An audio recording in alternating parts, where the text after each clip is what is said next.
에스라라고 하는 사람이 있습니다. 이스라엘이 바벨론의 포로로 잡혀갔다가, 나라가 망하고 바벨론의 포로로 많은 사람들이 잡혀갔다가 귀환하는 사건들이 있었는데, 그때 느즈마키 귀환하는 일행에 합류해서 이스라엘 백성들의 신앙을 다시 바로 세워주고 성전 공사를 마무리하는데 힘을 실어줬던 그런 선지자 에스라라고 하는 사람이 있습니다. 에스라 7장에 그에 대해서 소개하고 있는데에 그는 제사장 가문이었습니다. 제가 에스라 7장의 6절에서 8절에 있는 말씀 중 일부를 한번 읽어보겠습니다. 바로 그 에스라가 바빌로니아에서 돌아왔다. 그는 주 이스라엘의 하나님이 주신 모세의 율법에 능통한 학자이다. 이렇게 에스라를 소개하고 있습니다. 에스라는 모세를 통해서 주신 율법에 능통한 학자이다. 그는 제사장이면서 하나님의 말씀에 능통한, 그것을 잘 연구하고 깊이 공부하고 사람들에게 가르치는 일에 헌신했던 사람입니다. 그런데 바벨론에 의해서 예루살렘이 망하고 첫 번째 포로가 바벨론에 끌려간 이후 70여 년이 흐른 뒤에 첫 번째 포로가 귀환합니다. 총 3번에 걸쳐서 예루살렘에서 사람들이 끌려갔고 바벨론으로, 그리고 나중에 바벨론에서 다시 돌아오는 귀환하는 일행도 3번에 걸쳐서 이루어집니다. 첫 번째 포로로 잡혀갔던 사람들 기준으로 했을 때 다시 예루살렘으로 귀환하는 일행의 그 시차가 70년입니다. 그리고 첫 번째 귀환하는 일행에 비해서 에스라가 예루살렘으로 귀환하는 일행의 또 그 시차가 80년 있었습니다. 그렇게 따지면 에스라 선지자는 최초의 포로로 끌려간 사람들 이후 150여 년이 흐른 뒤의 사람입니다. 아예 바벨론에서 태어나서 거기서 자란 사람이었어요. 우리나라가 일제 36년간의 시간을 거치면서 억지로 우리는 창씨 개명도 해야 됐고, 우리말을 쓰지도 못하고 일본어를 써야 되기도 했고, 복장이라든가 문화라든가 이런 것들이 참 많은 변화가 있었죠. 지금도 사회 곳곳에서 쓰이는 용어들 중에 일본말이 굉장히 많습니다. 특히 건축 현장에 가시면 거기서 사용되는 말 대부분은 일본어예요. 불과 수십 년 살았는데도 우리는 그렇게 많은 변화를 겪어야 했어요. 근데 무려 150여 년의 포로 생활 이후에 태어난 사람,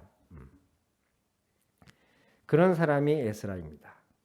게다가 한 가지 더 말씀드리면 그는 제사장 족속 사람이었습니다. 그의 선조들은 하나님의 성전에서 제사를 맡아서 사람들을 하나님께로 이끌고 그 성전과 제사 행위를 통하여 자신들의 정체성을 확인받던 사람들이었습니다. 그런데 지금 나라가 망했을 뿐 아니라 성전이 무너졌을 뿐 아니라 여러 이방신들을 섬기는 바벨론이라는 지역에 포로로 잡혀와 있는 상황입니다. 교사가 학생이 없으면 할 일이 없듯이 제사장이 성전이 없고 드릴 제사가 없으면 그 제사장은 자기 자신의 정체성을 어디서 확인할 수 있을까요? 내가 누구이다 라고 하는 것을 무엇을 통해서 확신을 얻을 수 있을까요? 정말 쉽지 않은 일이었을 겁니다.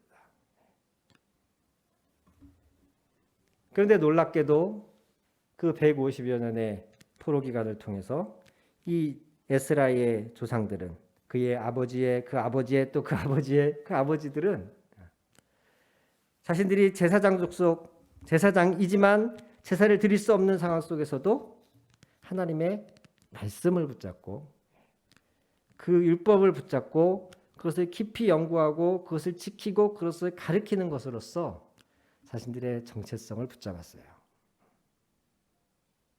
그래서 에스라 7장 10절에 보면 이렇게 말합니다. 에스라는 주님의 율법을 깊이 연구하고 지켰으며 또한 이스라엘 사람들에게 율례와 규례를 가르치는 일에 헌신하였다. 아멘. 이 헌신이 너무 깊다 보니 그는 예루살렘으로 다시 돌아와서 포로에서 귀환해가지고 성전을 짓고 성벽을 짓고 고생하고 있는 자신의 동족들에게 이 하나님의 말씀을 잘 가르치기 위해서 돌아왔던 거예요. 하나님의 말씀 그 계명을 굳게 붙잡고 잘 지키는 것, 이것은 너무도 중요합니다. 150년의 이방 문화와 포로 생활 속에서도 자신의 정체성을 지킬 수 있었던 것은 에스라가 하나님의 말씀 안에 견고히 서 있었기 때문이에요. 그 안에 말씀이 심지가 굳게 뿌리 내리고 있었기 때문이에요. 오늘 읽은 본문에서 예수님의 씨 뿌리는 비유, 잘 아시는 비유인데 좋은 땅으로 비유된 그 땅이 어떤 땅이라고 설명하고 있습니다. 우리는 좋은 땅이 됩시다 라고는 말을 하는데 도대체 그 좋은 땅이 어떤 땅인지를 이 말씀을 통해서 우리가 좀 분명히 구체적으로 알아야 한다고 생각합니다. 도대체 좋은 땅이 어떤 땅입니까? 거기 보면 이렇게 말씀하고 있죠. 좋은 땅은 바르고 착한 마음으로 말씀을 듣고서 그것을 굳게 간직하여 견디는 가운데에 열매를 맺는 사람들이다. 아멘. 좋은 땅은 열매를 맺는다. 우리가 이 등식은 너무 잘 알고 있습니다. 그런데 어떤 땅이 좋은 땅인지는 우리가 좀 구체적으로 생각을 좀 많이 안 하는 것 같아요. 개역개정 성경에서는 15절을 이렇게 말합니다. 좋은 땅에 있다는 것은 착하고 좋은 마음으로 말씀을 듣고 지키어 인내로 결실하는 자니라. 아멘. 이렇게 말합니다. 좋은 땅은 말씀을 우선 첫 번째 좋은 마음으로 열린 마음으로 착한 마음으로 말씀을 받아들이는 것이 좋은 땅입니다. 그리고 그 들은 말씀을 지키고 인내로 버텨내는 사람들이에요. 그 말씀을 굳게 간직하여 견디는 게 좋은 땅이에요. 그 앞에서 비유로 나왔던 다른 땅들도 처음에 아예 길가에 떨어진 씨앗은 말씀이 들어가지도 않은 사람을 얘기하는 것이지만 그 뒤에 나오는 가시덤불이나 돌짝밭 같은 비유의 사람들은 말씀이 들어가긴 들어간 사람들이에요. 그런데 세상의 향락이나 염려나 유혹 때문에 그 말씀이 결실치 못하는 사람들, 시련 앞에서 말씀을 포기하는 사람들, 이런 사람들이 돌짝밭이나 가시밭 같은 사람들로 비유가 되는 것이에요. 말씀이 안 들어간 사람들이 아니에요. 좋은 땅은 말씀을 받은 이후에 굳게 간직하고 견디는 사람. 이게 좋은 땅이고 그렇게 굳게 간직하고 견디다 보면 열매를 맺는다는 겁니다. 에스라가 150년의 그 이방 생활 속에서도 그의 조상들이 말씀을 굳게 붙잡고 견뎠더니 그가 다시 예루살렘으로 돌아올 수 있었을 뿐 아니라 예루살렘을 재건하는 일에 쓰임 받았듯이 우리는 말씀을 좋은 말씀이야 하고 받을 뿐만 아니라 받은 말씀을 굳게 마음에 붙잡고 지켜내야 되는 거예요.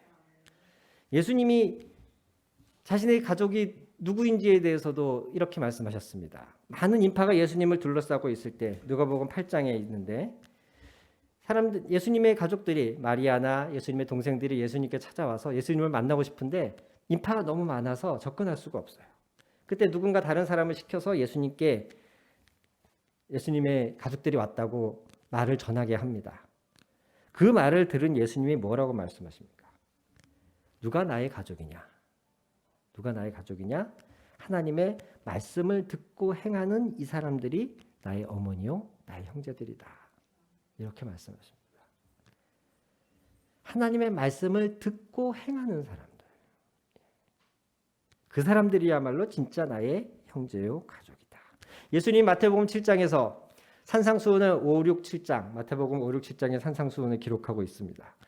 그 산상수훈을 말씀하시고 맨 마지막에 그것을 총정리하시면서 무엇이라고 말씀하냐면 마태복음 7장의 24절과 25절입니다. 그러므로 내 말을 듣고 그대로 행하는 사람은 반석 위에다 자기 집을 지은 슬기로운 사람과 같다고 할 것이다. 비가 내리고 홍수가 나고 바람이 불어서 그 집에 들이쳤지만 무너지지 않았다. 그 집을 반석 위에 세웠기 때문이다. 아멘. 이렇게 말씀하십니다. 우리는 비가 내리고 홍수가 나고 바람이 불어도 전혀 흔들리지 않는 그런 집을 짓고 싶죠. 안 그러십니까? 미국 허리케인처럼 한번 불었다가 되면 싹 날아가는 그런 집을 짓고 싶으세요? 우리 모두 안에는 어떤 인생의 풍파에도 흔들리지 않는 튼튼한 집을, 곧 그러한 나의 삶을 살기 원합니다. 예수님이 그렇게 할 수 있다고 말씀하고 계세요. 근데 그 조건이 무엇입니까? 이처럼 흔들리지 않는 반석 위에 집을 지은 사람이 어떤 사람이 그런 사람이라고 말씀하십니까? 내 말을 듣고 그대로 행하는 사람은. 아멘. 우리는 보통 이걸 반대로 생각합니다.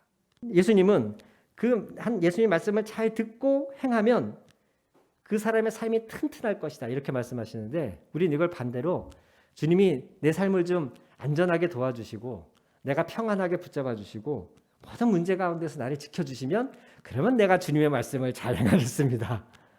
이런 식으로 우리는 이걸 반대로 생각할 때가 많아요. 지금 내가 이렇게 힘들어서 이렇게 문제가 닥쳐서 내가 이런 어려운 일 때문에 주님의 말씀을 지키는 게 너무 힘듭니다.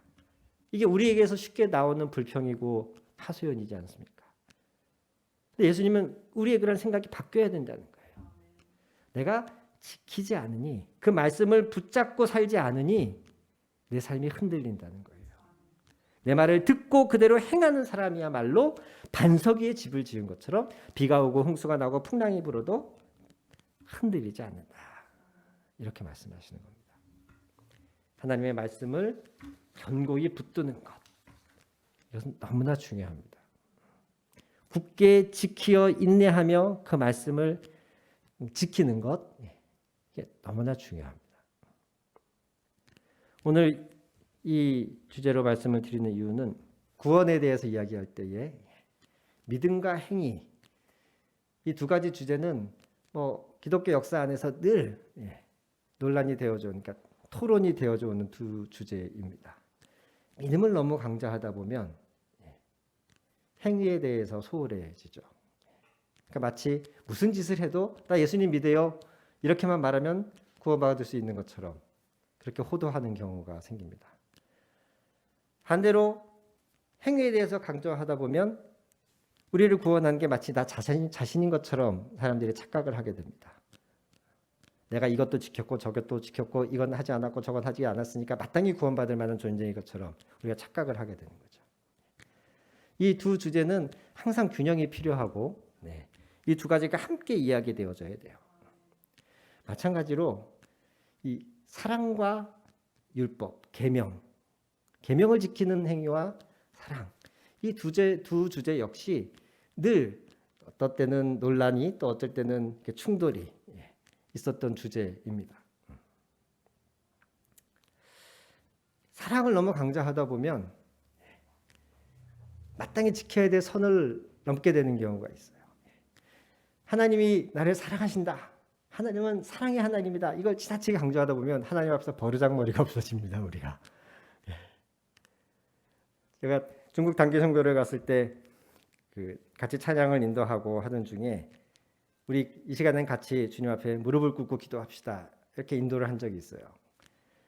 근데 그 모임이 다 끝난 뒤에 그 중국 현지 청년 중에 하나가 그런 이야기를 하더라고요. 자기가 그동안 하나님의 그 사랑에 너무 감격하고 취해서 사랑의 하나님이라는 그 사실이 자기를 너무 감동을 주고 그 사실이 너무 좋아서 하나님의 사랑 안에 거해 왔었는데 오늘 같이 무릎 꿇고 기도하는 그러니까 무릎을 꿇는 순간 자신이 깨달았다는 거예요.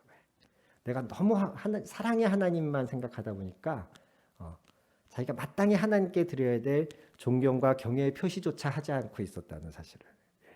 사람에게조차 머리 숙여서 인사를 하는데 자기는 어쩔 때는 들어 누워가지고 자면서 아유 하나님 뭐 오늘 어쨌고 기도의 태도가 그렇게 너무 자유롭고 규율이 없다 보니까 하나님 앞에서 방자해져가는 자신의 모습을 오늘 무릎을 꿇는 순간 자기가 그거를 깨달았다고 그런 이야기를 하더라고요. 사랑을 지나치게 강조하다 보면은 그렇게 지켜야 될 어떤 마지노선도 무너지는 경우가 있어요.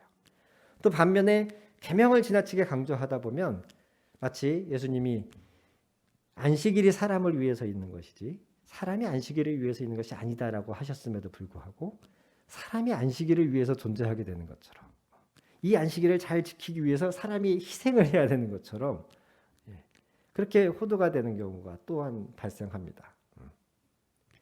그래서 한 사람 한 사람을 살리는 것에 초점이 맞춰지는 게 아니라 우리가 정해놓은 이 규칙을 잘 지키는 것 거기에 점점 사람들의 관심을 주의를 기울이게 되고 그것이 너무 절대화되고 그러다 보면 자꾸 이제 근본주의 쪽으로 가게 되면서 사람들의 생명이나 관계 등을 희생해서라도 그 규칙을 지키려고 하는 사람들이 극단적인 사람들이 나타나게 되는 것이에요. 오늘 우리 자신을 돌아볼 때 또 우리 한국 개신교회의 현재의 상황들을 좀 돌아볼 때 과연 이 사랑과 계명 이 두 주제 중에 두 주제의 그 사이에서 우리는 지금 어디쯤에 있을까? 일부는 너무 극단적으로 계명 쪽에 가 있는 사람들이 있지만 있다고 생각하고요. 그런데 상당수는 지나치게 사랑의 하나님을 이야기하면서 율법이나 계명들은 이제 오늘날 전혀 불필요하다 라는 식으로 말하는 사람도 있는 것 같아서 좀 주의가 필요하지 않나 하는 생각을 합니다. 다시 말씀드리건대 우리가 말씀을 굳게 지켜내는 것 굉장히 중요합니다. 일단 이 주제를 오늘 여러분들 마음에 새기셔야 됩니다. 우리가 하나님의 말씀을 계명을 굳게 지켜내야 된다. 그것이 열매 맺는 길이고 그것이 내 삶이 반석 위에서 튼튼하게 세워져 가는 길이다. 이 사실을 명심하십시오.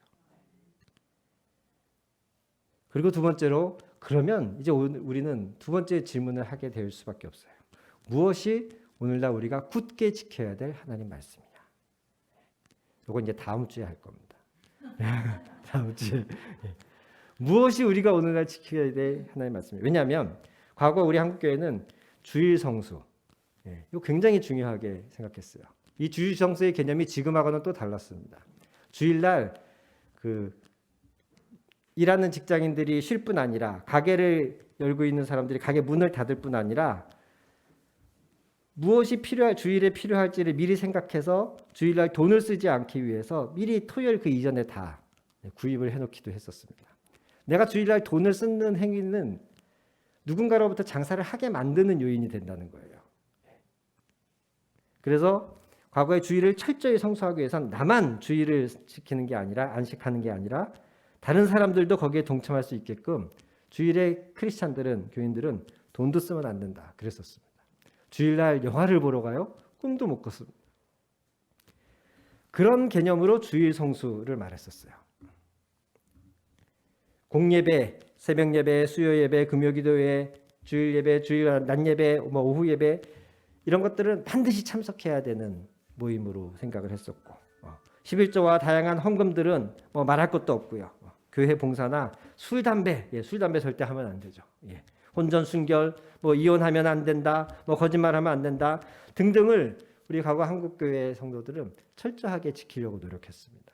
그것들을 마치 과거 유대인들이 율법을 지키듯이 과거 유대인들이 토라라고 부르는 자신들의 율법을 613개에 이르는 율법을 철저히 지켜야 구원받을 수 있다라고 생각했듯이 우리 개신교 전통 안에 주일 성수, 11조, 공예배 참석, 술, 담배 안 하는 것 등등을 그처럼 강력하게 지키던 시절이 있었습니다. 그럼 제가 오늘 하나님의 말씀을 우리 안에 잘 간직하고 지켜야 된다라고 말하는 주제가 과연 그 시절로 돌아가자, 그것을 말하는 것인가? 그것은 아닙니다. 그러니 이제 저와 여러분은 물어야 됩니다. 하나님, 우리가 과거 유대교의 그 율법을 오늘날 지키는 것, 그것은 아니지 않습니까? 또한 특정 시대의 교회가 지켰던 어떤 규칙들을, 전통들을 다시 끌어와서 우리가 또 철저히 지켜야 된다? 이것도 아니지 않습니까? 그렇다면 우리는 우리가 오늘날 굳게 지켜야 될 주님의 말씀은 무엇입니까? 이슬람 사람들은, 좀 신앙이 좋은 이슬람 성도는 그냥 보면 알 수가 있어요. 하루에 4번 기도를 하니까. 그 사람들은 정해진 시간에 메카를 향해서 기도를 해야 돼요. 그 사람들은 정해진 음식, 할랄이라고 해서 자기들의 율법에 맞는 방식으로 도축된 그런 고기만을 먹을 수 있죠. 하루에 4번 기도하고 할랄 음식만을 먹는다? 그럼 그 사람은 누가 봐도 그냥 무슬림입니다. 마치 이런 것처럼 우리가 굳게 지키고 견디어내야 될 하나님의 말씀, 계명, 그것이 무엇입니까? 그것이 분명히 있어야 된다고, 필요하다고, 예수님이 나를 사랑하는 자는 나의 계명을 지킬 것이다 라고 말씀했으니까 분명히 그게 있긴 있어야 될 거 아니에요. 그동안 나를 사랑하시는 하나님의 사랑이 너무 좋아서 그 사랑에 취해서 그 은혜에 감격해서 신앙생활을 하고는 있었는데, 내 쪽에서 무언가 강력하게 붙잡고 지켜야 될 것이 있다는 사실을 우리는 첫 번째는 기억을 해야 되고, 두 번째는 그게 무엇입니까, 주님? 오늘날 우리는 과거 유대인들보다, 예수님도 말씀하시잖아요. 너희의 의가 바리새인보다 더 낫지 않으면 천국에 들어갈 수 없을 것이라고. 바리새인들이 율법을 지키는 것만 봤을 때는 얼마나 철저했습니까? 근데 그들보다 우리의 의가 더 나아야 된다고 말씀하시잖아요. 같은 식으로 경쟁해서 그들과 나을 수는 없습니다. 여기서 예수님이 말씀하시는 그 본 의미를 우리는 알아야 되겠는데, 그것이 무엇입니까? 과거 바리새인들보다도, 유대인들보다도, 무슬림들보다도 더 우리가 굳게 견고히 지켜야 될 하나님의 말씀, 그 계명, 오늘 그것을 알게 하시고 그것을 지켜냄으로 말미암아 예수님의 약속처럼 우리의 삶이 견고히 서가고 많은 열매를 맺을 수 있게 해주십시오. 우리가 이렇게 이제 기도해야 된다고 믿습니다. 다음 주를 기대해 주세요. 아니, 기대가 아니라 기도하며 와주세요. 주님, 내가 그동안 너무 소홀했었습니다. 내 쪽에서 하나님을 섬기는 일에 너무 방만했었습니다. 내가 견고히 지켜야 될 나의 삶의 그러한 모토를, 주님의 계명을, 말씀을 알게 해주시고 지켜낼 힘을 주십시오. 우리 이렇게 다음 주를 기대하고 기도하는 마음으로 와주시기 바랍니다. 아멘. 기도하겠습니다.